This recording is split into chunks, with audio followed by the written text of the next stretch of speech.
Coba bayangkan sejenak, di sebuah desa yang tenang, di pinggir jalan yang jarang diperhatikan orang, berdiri sebuah pohon tua yang besar dan rindang. Setiap hari, orang melewatinya. Ada yang berjalan kaki, ada yang mengendarai motor, ada juga yang sekadar berteduh sebentar di bawah bayangannya. Namun, hampir tidak ada yang benar-benar memperhatikan pohon itu. Bagi sebagian orang, pohon tersebut hanyalah pohon biasa. Daunnya rimbun, batangnya besar, dan buahnya kecil-kecil berwarna coklat. Bahkan banyak orang yang menganggapnya tidak terlalu berharga. Padahal, jika mereka tahu, pohon yang sering dianggap biasa itu sebenarnya bisa menjadi sumber penghasilan yang cukup menjanjikan. Pohon itu adalah pohon asam Jawa. Selama bertahun-tahun, buah asam hanya dikenal sebagai pelengkap masakan. Rasanya yang asam membuatnya sering digunakan untuk sayur asam, sambal, atau berbagai olahan makanan tradisional. Namun, yang jarang disadari banyak orang adalah bahwa buah asam memiliki permintaan pasar yang terus ada sepanjang tahun. Bukan hanya untuk dapur rumah tangga, industri makanan membutuhkannya, produsen minuman herbal mencarinya, industri jamu tradisional juga tidak bisa lepas dari buah yang satu ini. Dan menariknya lagi, sebagian besar buah asam yang dijual di pasar hingga hari ini masih berasal dari pohon-pohon tua yang tumbuh secara alami. Artinya, belum banyak orang yang benar-benar membudidayakan tanaman ini secara serius. Bayangkan, jika sebuah komoditas memiliki permintaan yang stabil, tetapi jumlah petani yang menanamnya masih sangat sedikit. Disitulah sebenarnya peluang besar sering muncul. Namun sayangnya, banyak pemula yang lebih tertarik pada tanaman yang sedang viral atau terlihat cepat menghasilkan. Mereka berlomba-lomba menanam komoditas yang sedang populer, tanpa menyadari bahwa di sekitar mereka sebenarnya ada peluang yang jauh lebih stabil dan minim persaingan. Buah asam adalah salah satu contoh peluang yang sering terlewatkan itu. Jika kita berbicara tentang komoditas pertanian yang memiliki permintaan stabil, buah asam sebenarnya termasuk salah satu yang cukup menarik. Namun anehnya, tanaman ini jarang sekali dibahas sebagai peluang usaha. Padahal jika kita melihat penggunaannya dalam kehidupan sehari-hari, buah asam sebenarnya sangat sering digunakan. Di dapur tradisional Indonesia, buah asam hampir selalu hadir dalam berbagai jenis masakan. Misalnya dalam sayur asam yang sangat populer di berbagai daerah, atau sambal yang menggunakan asam untuk memberikan rasa segar. Bahkan banyak masakan berbahan dasar ikan yang menggunakan buah asam untuk menyeimbangkan rasa. Tidak hanya itu, dalam dunia kuliner modern, buah asam juga mulai banyak digunakan sebagai bahan tambahan dalam berbagai jenis saus dan minuman. Rasa asam alami dari buah ini memberikan sensasi segar yang sulit digantikan oleh bahan lain. Namun, penggunaan buah asam tidak berhenti di dunia kuliner saja. Industri jamu tradisional juga sangat bergantung pada buah ini. Minuman seperti kunyit asam yang sangat terkenal di Indonesia misalnya, menggunakan buah asam sebagai salah satu bahan utama. Minuman ini tidak hanya populer di kalangan orang tua, tetapi juga mulai diminati oleh generasi muda yang semakin sadar akan pentingnya gaya hidup sehat. Selain itu, tren minuman herbal dan alami juga semakin berkembang dalam beberapa tahun terakhir. Banyak orang mulai beralih dari minuman instan ke minuman tradisional yang dianggap lebih sehat. Hal ini tentu saja membuat permintaan terhadap bahan-bahan alami seperti buah asam ikut meningkat. Menariknya lagi, buah asam juga memiliki daya simpan yang cukup baik. Buah ini dapat dikeringkan dan disimpan dalam waktu yang lama tanpa kehilangan kualitasnya secara signifikan. Inilah alasan mengapa buah asam sering diperdagangkan dalam bentuk kering. Dengan bentuk seperti ini, buah asam lebih mudah disimpan, diangkut, dan dijual ke berbagai daerah. Semua faktor ini membuat buah asam memiliki pasar yang cukup stabil. Jika dibandingkan dengan banyak tanaman buah lainnya, pohon asam sebenarnya memiliki beberapa keunggulan yang cukup menarik. Sayangnya, tidak banyak orang yang membahas hal ini. Salah satu keunggulan terbesar dari tanaman asam adalah daya tahannya yang luar biasa. Tanaman ini dikenal mampu tumbuh di berbagai jenis tanah, mulai dari tanah yang cukup subur hingga tanah yang relatif kering sekalipun. Bahkan di beberapa daerah, pohon asam dapat tumbuh dengan baik tanpa perawatan intensif. Hal ini tentu sangat berbeda dengan beberapa tanaman hortikultura lain yang membutuhkan perawatan cukup rumit. Sebagai contoh, beberapa tanaman buah memerlukan penyiraman rutin, pemupukan intensif, hingga perlindungan khusus dari berbagai jenis hama.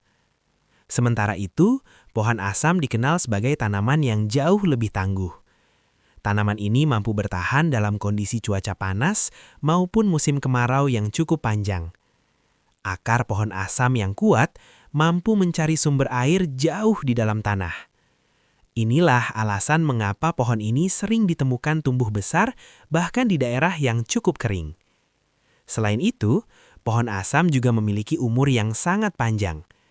Banyak pohon asam yang dapat hidup hingga puluhan, bahkan ratusan tahun. Dan selama masa hidupnya, pohon tersebut tetap mampu menghasilkan buah. Artinya, sekali menanam pohon asam, hasilnya bisa dinikmati dalam waktu yang sangat lama. Hal ini membuat tanaman asam sering dianggap sebagai investasi jangka panjang dalam dunia pertanian. Setelah mengetahui bahwa buah asam memiliki pasar yang stabil dan tanaman yang cukup tangguh, pertanyaan berikutnya tentu saja adalah, bagaimana sebenarnya cara memulai budidaya tanaman ini? Kabar baiknya, memulai budidaya buah asam tidaklah serumit yang dibayangkan banyak orang. Bahkan bagi pemula sekalipun, tanaman ini termasuk salah satu yang cukup ramah untuk dipelajari. Langkah pertama yang paling penting adalah memilih bibit yang berkualitas. Bibit yang baik akan sangat menentukan bagaimana pertumbuhan pohon di masa depan. Jika bibit yang digunakan berasal dari pohon yang sehat dan produktif, maka peluang tanaman untuk menghasilkan buah yang baik juga akan jauh lebih besar. Secara umum, ada dua cara untuk mendapatkan bibit tanaman asam. Cara pertama adalah dengan menggunakan biji dari buah asam yang sudah matang. Biji tersebut dapat disemai terlebih dahulu hingga tumbuh menjadi bibit kecil. Metode ini cukup sederhana dan banyak digunakan karena tidak memerlukan teknik khusus. Namun ada satu kekurangan dari metode ini. Tanaman yang berasal dari biji biasanya membutuhkan waktu yang lebih lama sebelum mulai berbuah. Dalam beberapa kasus, pohon yang berasal dari biji bisa memerlukan waktu bertahun-tahun hingga benar-benar produktif. Karena itulah, banyak petani saat ini lebih memilih menggunakan bibit hasil sambung pucuk atau okulasi. Bibit jenis ini berasal dari pohon induk yang sudah terbukti produktif. Dengan metode ini, tanaman biasanya bisa mulai berbuah lebih cepat dibandingkan tanaman yang berasal dari biji. Setelah bibit siap, langkah berikutnya adalah menyiapkan lahan tanam. Pohon asam sebenarnya tidak terlalu rewel soal jenis tanah, namun akan lebih baik jika tanah yang digunakan memiliki drainase yang baik agar air tidak menggenang di sekitar akar. Lubang tanam biasanya dibuat dengan ukuran sekitar 50 hingga 60 cm. Tanah galian kemudian dicampur dengan pupuk kandang atau kompos untuk menambah unsur hara. Campuran ini dibiarkan selama beberapa hari sebelum bibit ditanam agar tanah menjadi lebih stabil. Setelah itu, bibit dapat ditanam dengan hati-hati. Meskipun pohon asam dikenal sebagai tanaman yang kuat, bukan berarti tanaman ini tidak membutuhkan perawatan sama sekali. Perawatan yang tepat justru dapat membuat pohon tumbuh lebih sehat dan menghasilkan buah dalam jumlah yang lebih banyak. Salah satu hal penting dalam perawatan tanaman asam adalah pemupukan secara berkala. Pupuk kandang atau kompos biasanya sudah cukup untuk memenuhi kebutuhan nutrisi tanaman ini.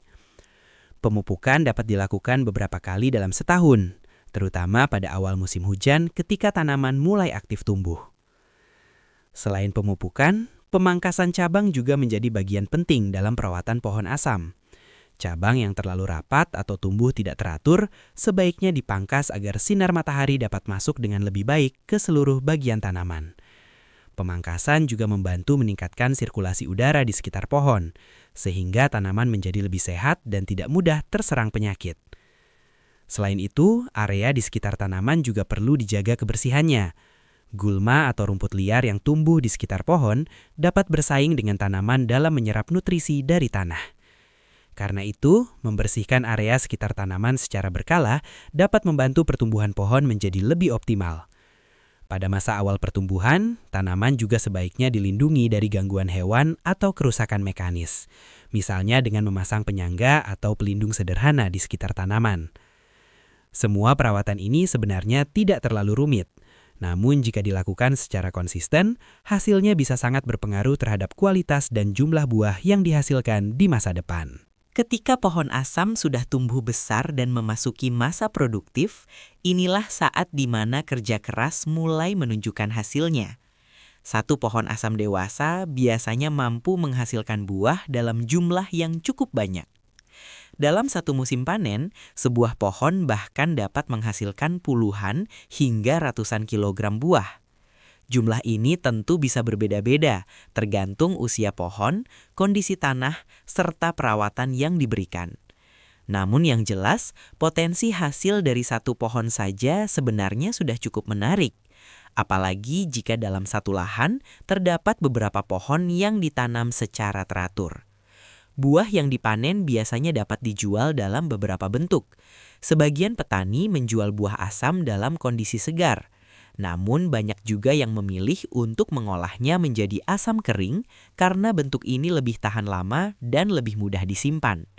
Buah asam kering sering memiliki nilai jual yang lebih baik karena praktis digunakan oleh konsumen. Selain itu, buah asam juga dapat diolah menjadi berbagai produk bernilai tambah. Misalnya seperti pasta asam yang sering digunakan dalam masakan, sirup asam yang menyegarkan, hingga minuman herbal tradisional. Dengan sedikit kreativitas, nilai ekonomi dari buah asam sebenarnya bisa meningkat cukup signifikan. Bagi petani yang memiliki akses pasar yang baik, produk olahan seperti ini bahkan bisa memberikan keuntungan yang lebih besar dibandingkan menjual buah mentah. Inilah alasan mengapa beberapa petani mulai melihat tanaman asam bukan hanya sebagai tanaman pelengkap, tetapi juga sebagai sumber penghasilan jangka panjang.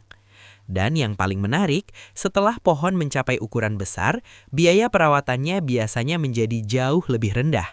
Artinya, keuntungan yang dihasilkan bisa terasa lebih stabil dalam jangka waktu yang panjang. Meskipun budidaya buah asam tergolong cukup mudah, bukan berarti tidak ada tantangan sama sekali. Banyak pemula yang memulai dengan penuh semangat, tetapi terkadang melakukan beberapa kesalahan yang sebenarnya bisa dihindari sejak awal. Salah satu kesalahan yang paling sering terjadi adalah menganggap tanaman asam tidak membutuhkan perawatan sama sekali. Memang benar bahwa pohon asam termasuk tanaman yang kuat dan tahan terhadap berbagai kondisi lingkungan. Namun tetap saja, setiap tanaman akan memberikan hasil terbaik jika dirawat dengan baik. Tanaman yang dibiarkan tumbuh tanpa perawatan biasanya akan memiliki pertumbuhan yang kurang optimal.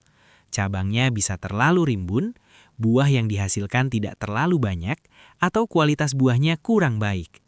Karena itu, pemangkasan cabang secara berkala tetap diperlukan agar pohon dapat tumbuh dengan bentuk yang lebih sehat dan produktif. Kesalahan lain yang sering terjadi adalah memilih bibit secara sembarangan. Sebagian orang mungkin mengambil biji dari buah asam yang ada di sekitar rumah tanpa mengetahui kualitas pohon induknya. Padahal kualitas bibit sangat berpengaruh terhadap hasil di masa depan. Bibit yang berasal dari pohon yang kurang produktif biasanya juga akan menghasilkan tanaman dengan produktivitas yang tidak terlalu baik. Karena itu, jika memungkinkan, sebaiknya memilih bibit dari sumber yang sudah terpercaya atau menggunakan bibit hasil sambung pucuk dari pohon induk yang unggul. Kesalahan berikutnya adalah tidak memperhatikan jarak tanam. Pohon asam bisa tumbuh cukup besar dengan tajuk yang lebar dan akar yang kuat. Jika jarak antar pohon terlalu dekat, pertumbuhan tanaman bisa saling mengganggu. Sinar matahari tidak dapat masuk dengan baik dan tanaman akan bersaing dalam menyerap nutrisi dari tanah. Dengan memberikan jarak tanam yang cukup, setiap pohon akan memiliki ruang yang cukup untuk berkembang dengan maksimal. Selain itu, beberapa pemula juga sering kurang sabar menunggu hasil. Jika kita melihat kondisi pasar saat ini, sebenarnya peluang usaha dari buah asam masih sangat terbuka. Salah satu alasan utamanya adalah karena jumlah petani yang secara khusus membudidayakan tanaman ini masih relatif sedikit. Sebagian besar buah asam yang beredar di pasar masih berasal dari pohon-pohon lama yang tumbuh secara alami di pekarangan rumah atau di pinggir jalan. Pohon-pohon ini memang masih menghasilkan buah, tetapi jumlahnya terbatas dan tidak selalu konsisten. Hal ini membuat pasokan buah asam seringkali tidak stabil di beberapa daerah. Di sisi lain, permintaan terhadap buah asam justru terus ada. Industri makanan, minuman, dan jamu tradisional masih membutuhkan bahan ini dalam jumlah yang cukup besar. Selain itu, tren gaya hidup sehat juga membuat banyak orang kembali tertarik pada minuman herbal dan bahan alami. Buah asam yang dikenal memiliki berbagai manfaat kesehatan tentu ikut mendapatkan perhatian dalam tren ini. Bagi para petani atau calon pelaku usaha di bidang pertanian, kondisi seperti ini sebenarnya bisa menjadi peluang yang sangat menarik. Dengan menanam pohon asam secara lebih terencana, hasil panen bisa menjadi sumber penghasilan jangka panjang. Bahkan untuk lahan yang tidak terlalu luas sekalipun, beberapa pohon asam yang produktif sudah dapat memberikan manfaat ekonomi yang cukup baik. Selain menjual buah dalam bentuk mentah, petani juga dapat mengembangkan berbagai produk olahan. Misalnya seperti asam kemasan, pasta asam, sirup asam, hingga minuman herbal tradisional. Produk-produk seperti ini memiliki nilai jual yang lebih tinggi dan bisa membuka peluang pasar yang lebih luas. Inilah alasan mengapa beberapa orang mulai melirik kembali tanaman yang satu ini sebagai peluang usaha yang menjanjikan. Dalam dunia pertanian, tidak semua peluang besar terlihat mencolok sejak awal. Beberapa peluang justru tersembunyi di balik sesuatu yang terlihat sangat sederhana. Buah asam adalah salah satu contohnya. Selama ini, tanaman ini sering dianggap biasa saja. Banyak orang melihatnya hanya sebagai pohon pelengkap di halaman rumah atau di pinggir jalan. Padahal, jika dilihat lebih dalam, tanaman ini memiliki banyak kelebihan. Tanamannya kuat dan tahan terhadap berbagai kondisi lingkungan. Perawatannya relatif sederhana dibandingkan banyak tanaman lain. Dan yang paling penting, permintaan terhadap buahnya masih terus ada hingga sekarang. Bagi siapa saja yang sedang mencari peluang usaha di bidang pertanian, mungkin sudah saatnya mulai melihat tanaman ini dari sudut pandang yang berbeda. Tidak selalu harus menanam sesuatu yang sedang tren atau viral. Kadang-kadang justru tanaman yang terlihat sederhana memiliki potensi yang lebih stabil dalam jangka panjang. Siapa tahu pohon asam yang selama ini kita anggap biasa saja justru bisa menjadi sumber penghasilan yang cukup berarti di masa depan. Yang terpenting adalah keberanian untuk melihat peluang yang mungkin tidak dilihat oleh banyak orang. Karena dalam dunia usaha, seringkali peluang terbaik adalah peluang yang masih jarang dilirik.